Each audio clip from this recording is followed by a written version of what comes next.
As we mark Remembrance Day, there is one little-known tragic story of loss. It happened 70 years ago, not on a battlefield, but right here in Canada. 24 men were killed when their bomber crashed into a mountain north of Montreal. They were on leave at the time, and it remains the worst accident in the history of the Canadian Air Force. Our Mike Armstrong made the trek up the mountain with a military historian.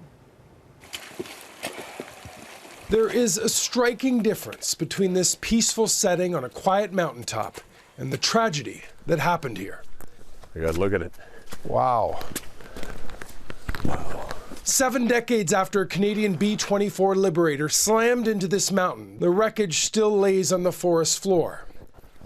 Look at the hydraulics here.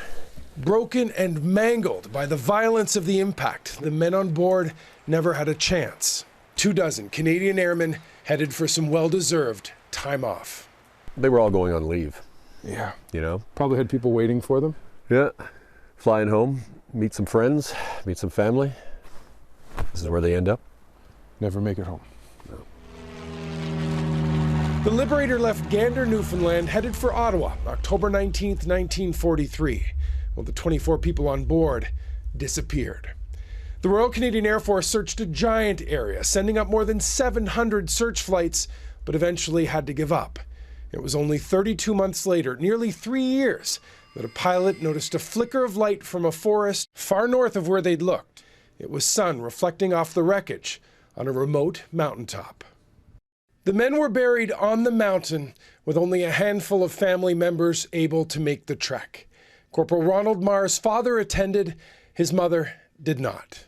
I don't think my grandmother, his mom, ever accepted that he was dead.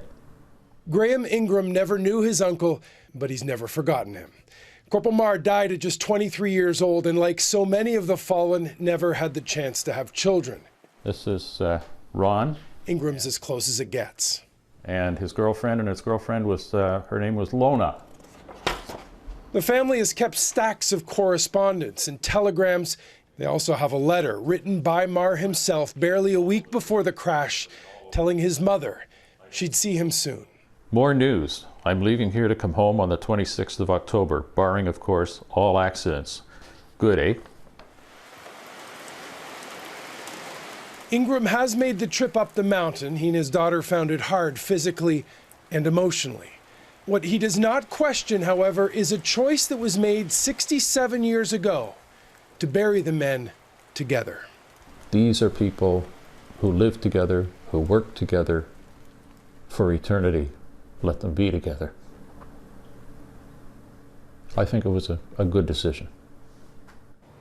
And a postscript to that story, Graham Ingram has a son who was born in 1970 on the anniversary of the crash. He named him Ronald after the uncle he never met. For a closer look at the crash site and more photos from the family, you can go to our website, globalnews.ca.